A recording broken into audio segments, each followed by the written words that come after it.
coaches, we're going to show you a few warm-ups to get the kids all warmed up before we start our running.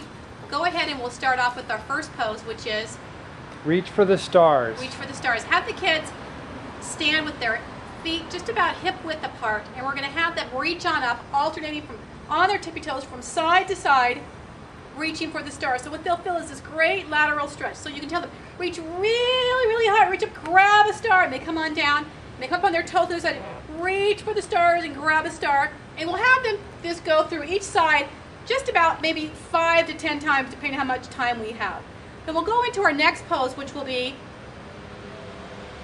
sunflower. Our sunflower. This time we'll make our feet just a tiny bit wider, a little bit wider than hip distance, and we'll have our kids reach on overhead with a nice big round sun, as if the sun. Then we'll ask them to squat on down with their arms and legs and scoop up the earth. And then they'll inhale on up, and as they scoop on down, they love the side effects of reaching on down, making a great big sun, reaching on up. And it's a nice flowing pose where they're warming up their quadriceps, their hamstrings, they're reaching up and feeling a great lateral stretch. So have them go through that pose just about 5 or 10 times, depending on how much time you have. Then we'll take those hands up overhead and we'll ask them to let them slowly come down. This is a great pose, it's the volcano pose, and it gets them really quiet. What you can ask is for their attention and for them to be very quiet. Have them bring their feet just right above their hips, so they're about just right underneath, and have them have their hands at their heart.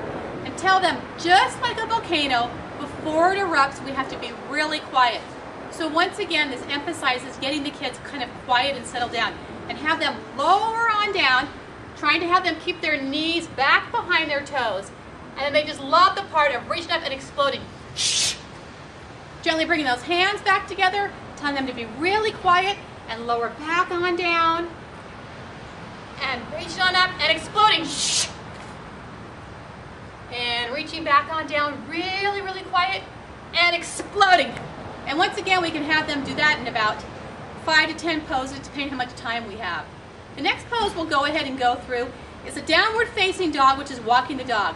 So have them come on down, hands and feet, their bodies in an inverted V, and have them alternate, pressing down on their heels with the opposite knee bent.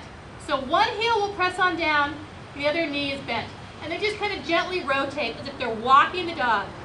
So you can tell them to push their hips on back, pressing down on their heels, alternating, walking the dog. Tell them to reach on back with those heels, really press them into the ground. As we come on up, we can ask them to come and also do one of our traditional poses of a basic jumping jack. Just have them reach on up, reach on down. Once again, you can go through maybe 5, 10, maybe on this one you can do a few more to do 15. And one last pose we have for the warm-ups is a ragdoll. You got to be careful. You got to have them spaced out a little bit, try and get their attention again. Feet just about hip width apart, and they just kind of a nice little twist. So it really gets to relax the upper body, continues to keep the heart rate on up, and they swish around. So ask them to reach on back with their hands and touch sides of their leg. So nice big ragdoll.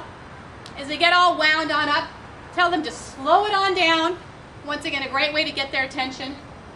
Slow it on down and kind of be fun of winding it down, winding it down. So those are the few warm-up drills we'll use to get them all warmed up and get their heart rates on up. And from there, we'll lead on into then going ahead and doing some laps around the school.